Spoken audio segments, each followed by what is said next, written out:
Hello guys.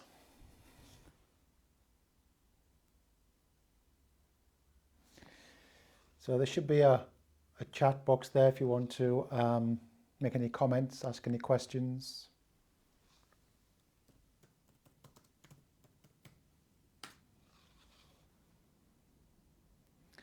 I hope you can hear me okay.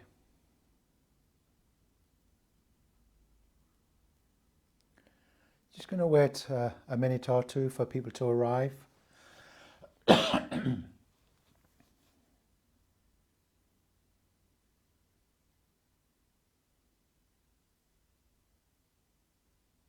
just in the meantime,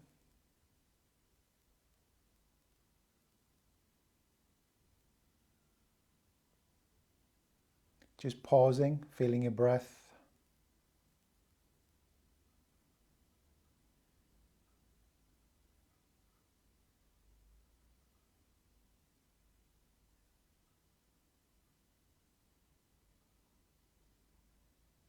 Just being quiet, coming back home to yourself, to your body.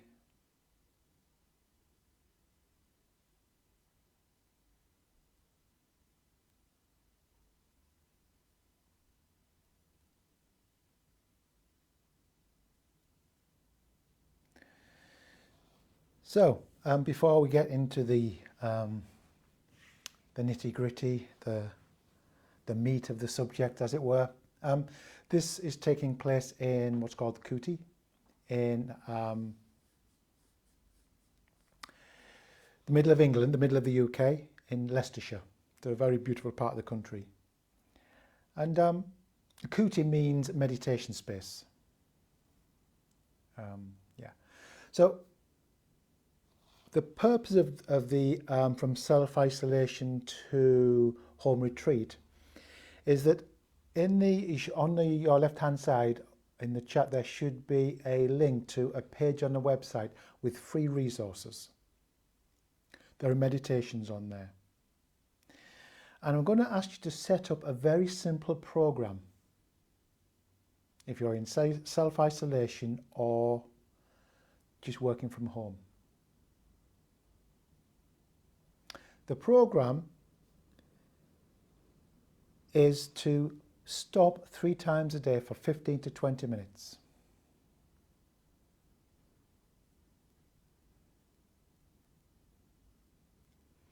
And on that webpage there are 6 guided meditations.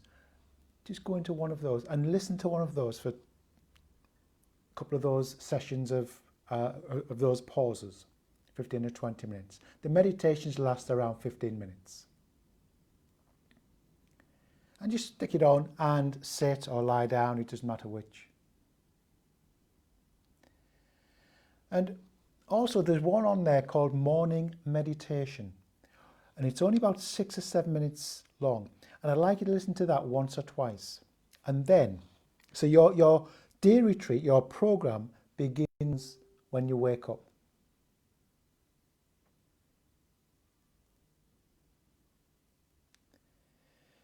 Sorry, there's some coming through. So your program, your retreat starts when you wake up. So what you're going to do, instead of just launching out of bed, leaping there, and or going into the mind, chat about the day ahead, maybe going into dread or whatever.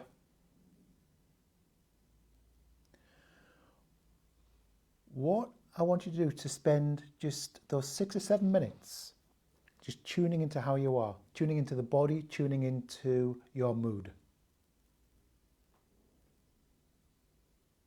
If you're unsure how to do it, listen to the morning meditation. And then you can even put it on, but it just means putting your phone on when you wake up. Not ideal. It's so easy just to leap out of bed or go into the mind and we start thinking immediately. We go into stories, maybe anxieties. Oh no. Oh, what am I going to do? It's so very easy.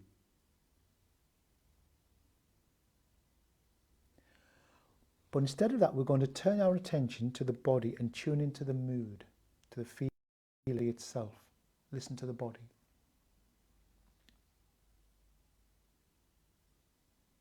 And on that web page, I'm also putting exercises up there for you. So you're having a 3 20-minute pauses during the day. Make the time, maybe 10 o'clock, 1 o'clock, 4 o'clock or something like that. Just make those times. Don't just think I'll fit it in, because you won't.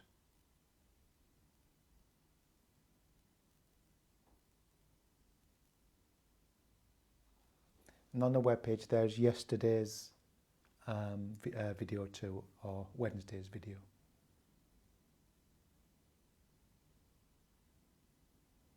So in this session, these sessions last about 30-40 minutes, we're going to have a guided meditation. But I want to talk about fishing. Yeah, fishing. You've been fishing, or you've seen somebody fishing, or at least you know what it's about. What happens? The person fishing gets a lot of worms and maggots, throws the bait into the water. Get a worm, and they put a worm on the hook, and that goes in the water too. The fish comes along and sees its dinner, unfortunately for the fish. Starts eating the worms. Then at some point it bites onto the worm on the hook. What happens to the hook? Goes into the roof of the mouth. Oh, hello Louise. Hello Gaina, Bernie, Stuart. Oh, Alessandra in Italy. Hello. I just see you there. Yes, so the hook goes into the roof of the mouth and it can't free itself. And then the person fishing reels the fish in, and the fish comes out of its natural environment, which is the water. Now, not only does it have a hook in its mouth, it can't breathe, so it starts to panic, flap around and panic. When we can't breathe, we panic, the fish. And what happens is the hook, the reeling in, brings the fish out of its natural environment, which is the water. Okay. So why am I telling you all this? Oh, fishing. Well, thoughts are like hooks. They come in, they enter the water, they come into our awareness, as it were, and we hook onto them. They pass through and we hook onto those thoughts. And then, just like the reeling in brings the fish out of its natural environment, so it begins to panic, those thought hooks, when we get caught on them, we go into stories and scenarios and things that might happen and might not happen. Hello, Gemma. So, and then it takes us out of our natural environment, which is what?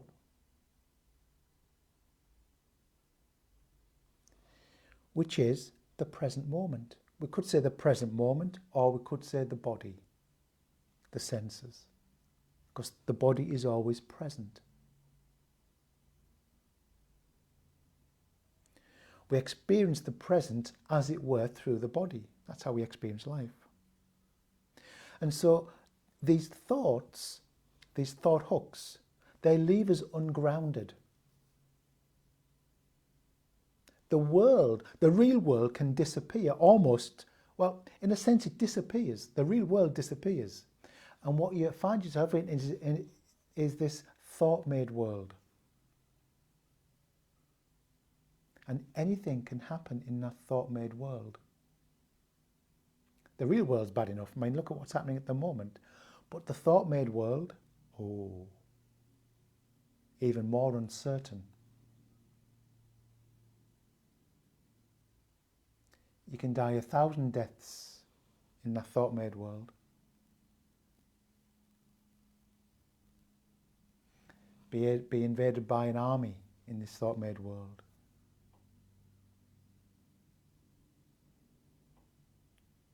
It's capable of creating anything. And we become ungrounded. And when we're ungrounded, we begin to panic. We get anxious. And what panic is, one dictionary definition, is like an eruption of anxiety. It's an increase, a very dramatic increase in anxiety. And it's created by being in these thought hooks. Something happens and we become ungrounded. We're not present. We don't have perspective.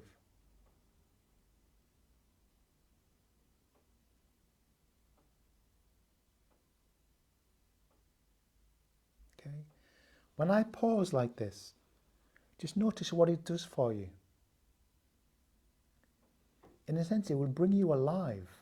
It brings you back to yourself.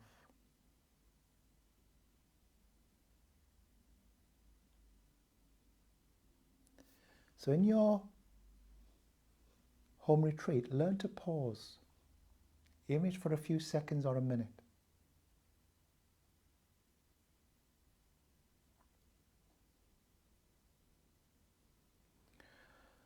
So that's the cause of panic. We are in our head. We're lost in our thought. We're lost on a thought hook, just like the fish, lost on a fish hook. What meditation helps us to do is to learn to unhook from these thoughts. And this is going to be the meditation we're going to do. See, if you're in the real world, and what I mean by the real world is the world of being present, the senses, hearing, seeing, feeling, tasting, smelling. That, in a sense, is what we can call the real world. We are here with it. There's no panic. There's no anxiety.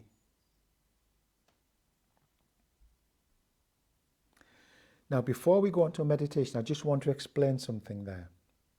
When I say there's no anxiety, there's no what I call false anxiety. Okay?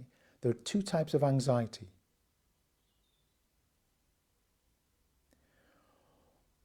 One is true anxiety, and I'll give you an example.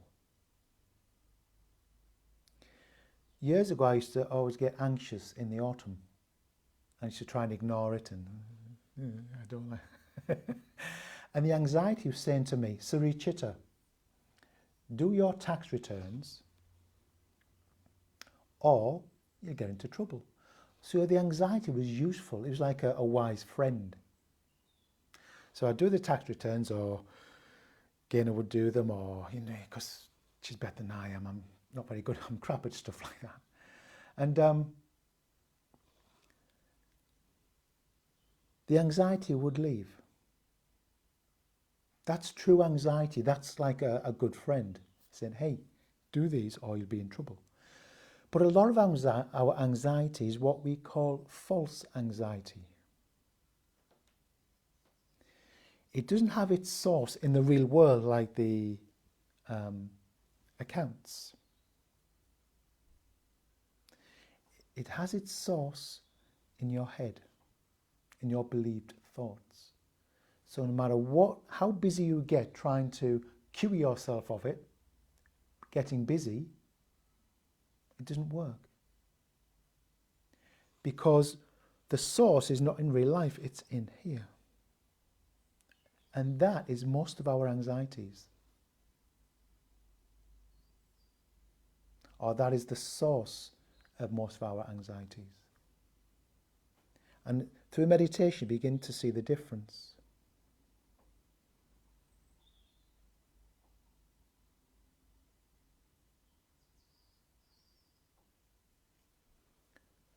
So I'm going to share a couple of very simple techniques for your everyday life.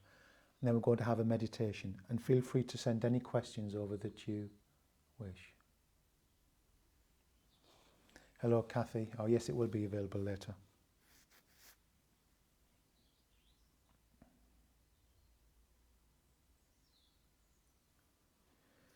So we all get into loops in our daily lives, don't we? We all get into these anxious loops. So what I want you to do, I want you to think an anxious thought. Make it real, something that you will have in real life. Or it might be a criticism of somebody or yourself.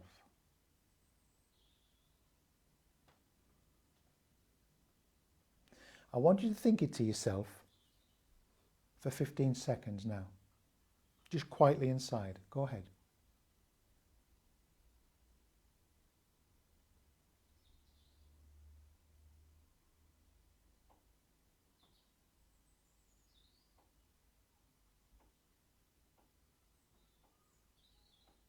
Okay. So it's unpleasant, isn't it? There's a real unpleasantness around that. Okay? So, and that's under test conditions. So what I'd like you to do this time is say the same phrase again, but before it I'd like you to say, I'm having the thought, ... I'm having the thought, ... Do it again for 20 seconds.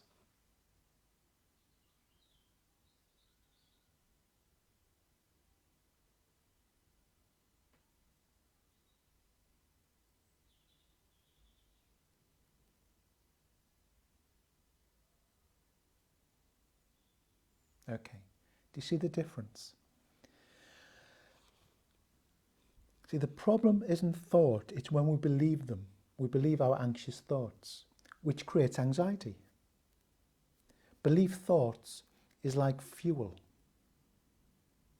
The anxiety is like a fire, and when we believe our thoughts, we pour fuel on the fire of anxiety. But when we don't believe them, when you say to yourself, I'm having the thought, ... it gives you a distance, it gives you a perspective on them. I learned this years ago, and it's from the Zen tradition of Buddhism. Very, very simple, very direct technique. And use this when you're in a spin. Take that thought that you had and say to yourself, I'm having the thought. My life's a mess and I'll never amount to anything. Whatever that thought is, I'm having the thought. Something come through. The second way with the I'm having the thought doesn't have the physical clench attached to it. Takes the sting out of it. It does, Louise. That's the idea, because you're not believing it.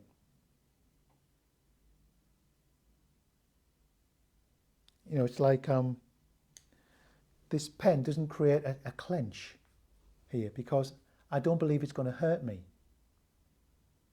I know it, I have a perspective on it. It's just a pen. It's useful for writing.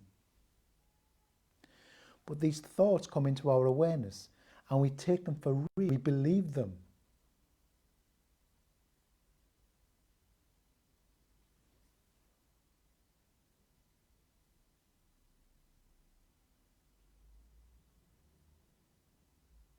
So use that during the day.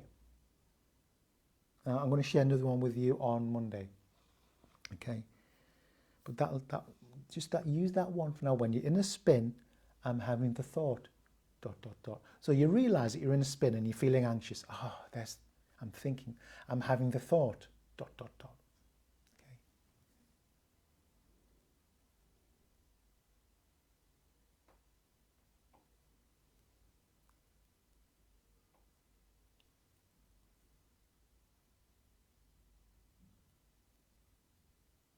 So, I'm going to guide us through a meditation.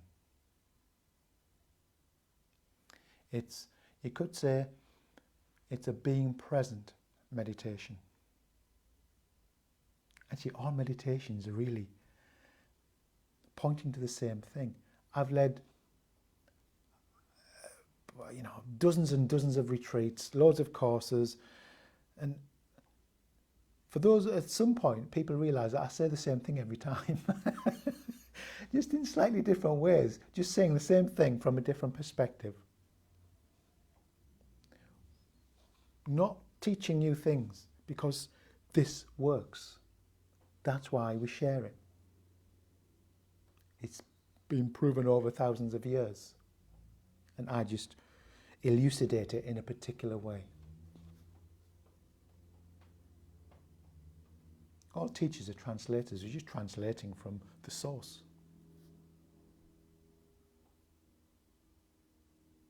Okay, so quietly close your eyes if you wish, or rest your gaze on the floor or a blank wall.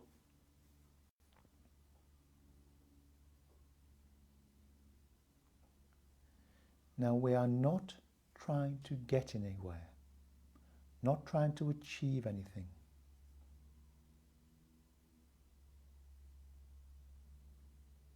Yes, Bernie.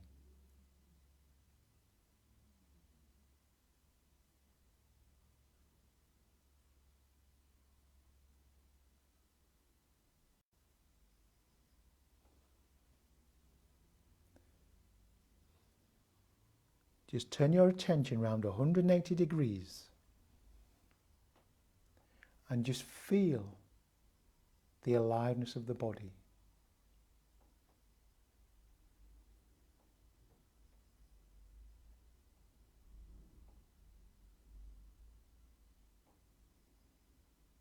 How far do you have to go to experience yourself? No distance.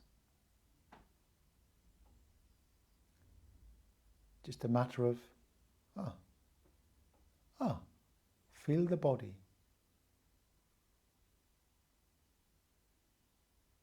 If it feels tense anywhere, just feel it.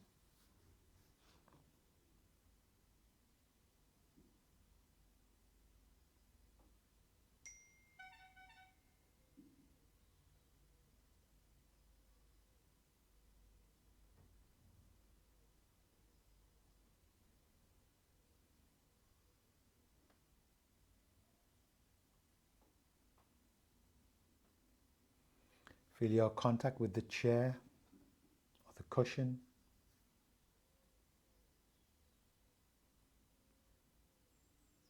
Sense your hands. This is the present. This is the body.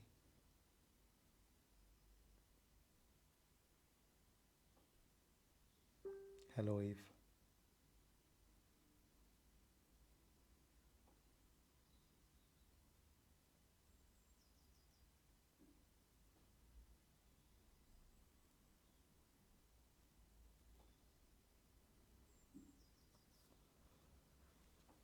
Now at some point you will notice that you're lost on a thought hook.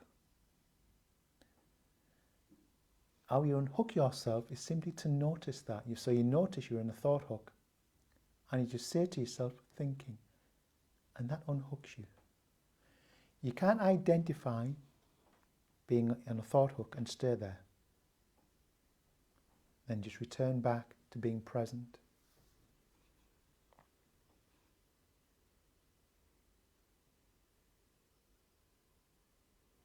Feel the body. The body is your ground. It's your grounding. Come back. The body is moving. Just feel that movement of the breath.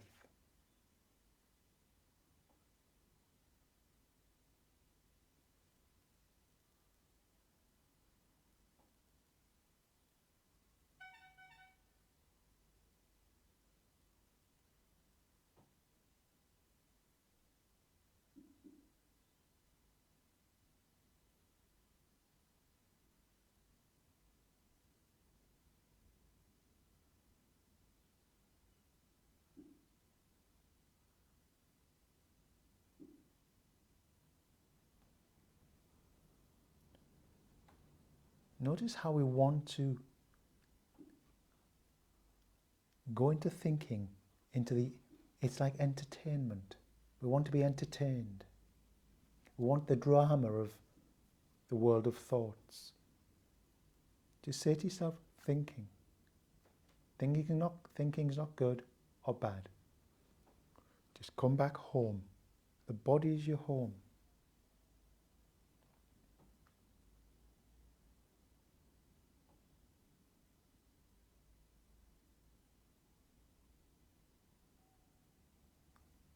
Home is ideally a place of sanity and safety. Not ideal, but just come back there.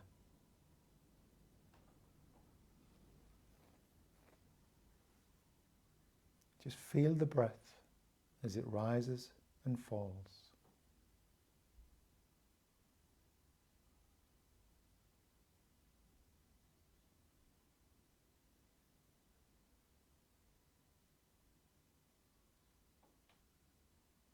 If there are any sounds happening, just acknowledge them. They're not a problem. Just part of real life.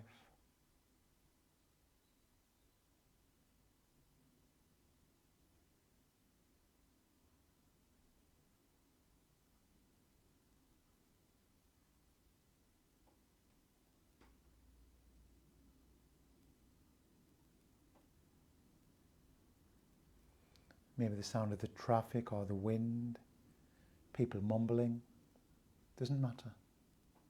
They're just sounds. Don't disturb them.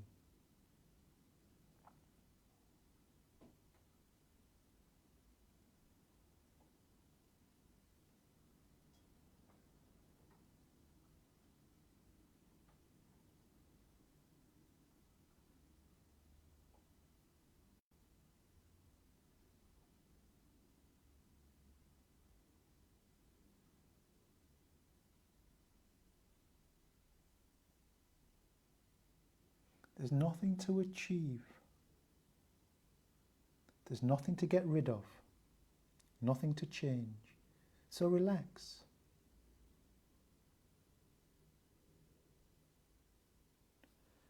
And again, when you find yourself lost in thoughts on a thought hook, unhook yourself. Thinking. That brings you back into the body, into the present. Our natural environment.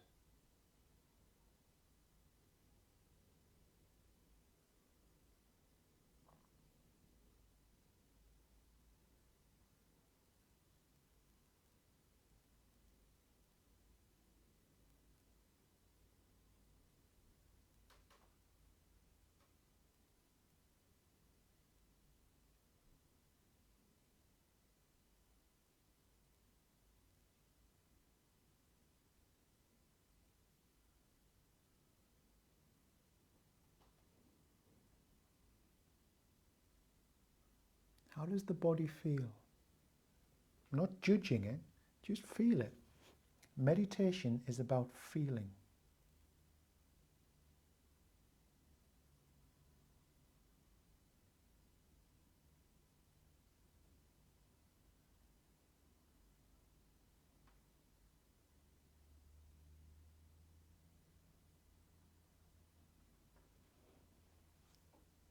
Okay, so feel free to bring the meditation to an end, or just sit for the last few minutes just with your eyes closed still.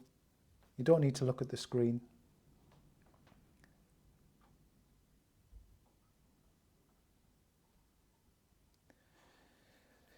So there are a lot of myths around meditation, that it's reaching enlightenment or reaching certain cosmic states of consciousness, connecting with the cosmic love child, or whatever these ideas that we have. It's and real meditation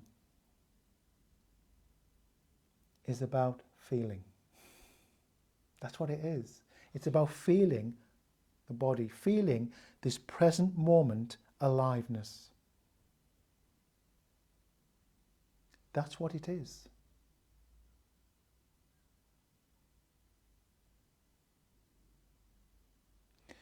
It's not about working out our life, not about solving something. life isn't something we can't cure ourselves of life.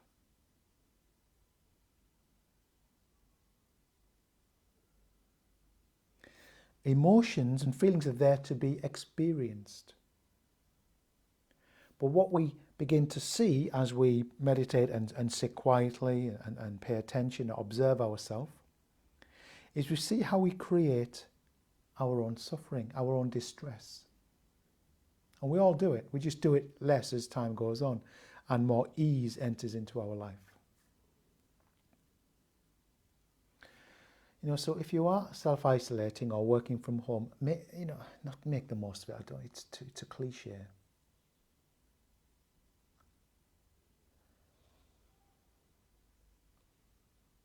Take time to spend with yourself. I lived in a retreat centre for 5 years. And I spent most of those 5 years looking at a white wall. Now, from the usual point of view, that's bonkers. I should have been taken away and locked in a room. But what you learn when you meditate, you might be looking at the back of your eyelids. You look at a wall, you look at the ground. It doesn't matter. What you see is the craziness is not out there, although there is some of that, but it's here. It's our own confused minds that create our suffering. And you begin to, what happens is, through the process of meditation, you begin to disentangle yourself from your confused mind with all its opinions and judgments and views and beliefs. Because when we cling to those views and beliefs, they tie us in knots, they tie us up. The harder we cling to those views and beliefs, the tighter we become, the more we suffer. So what we do is we see again and again how we caught up with how we want to see the world, and we disentangle ourselves. And you can't force it. Again and again you see you're locked into the mind.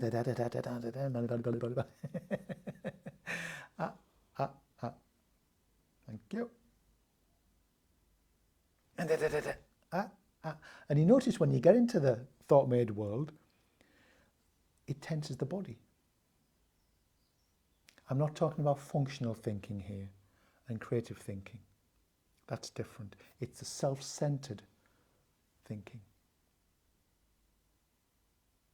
The believed self-centered thinking that's the problem. So send over any comments or questions, guys, before we end in maybe 3-4 minutes.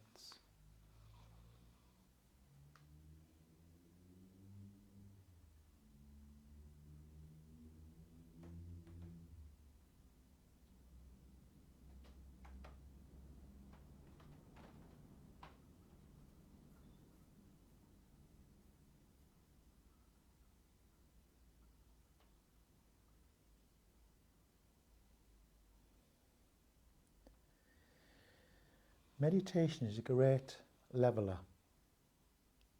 Doesn't matter how bright you are, how educated you are, how whatever you are, doesn't matter. We treat all thoughts the same. They're just events arising and Gemma. And on Monday, guys, I've got something on in the morning, an online thing. It would be 1:30, just for Monday, but I'm going to do them every day next week, or 12:15, except Monday, which would be 1:30. Okay.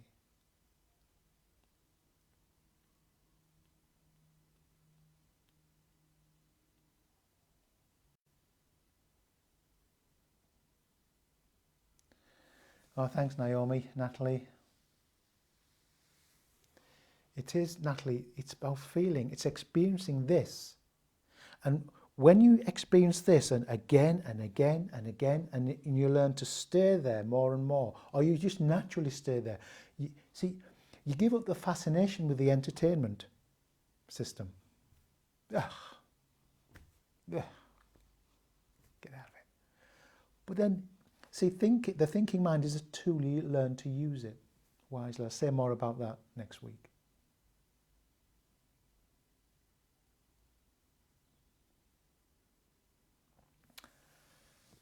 Thank you, guys.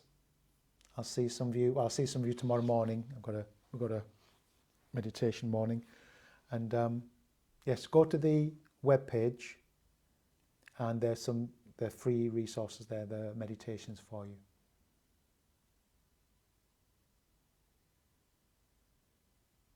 Thanks. Bye bye. Thanks, Louise.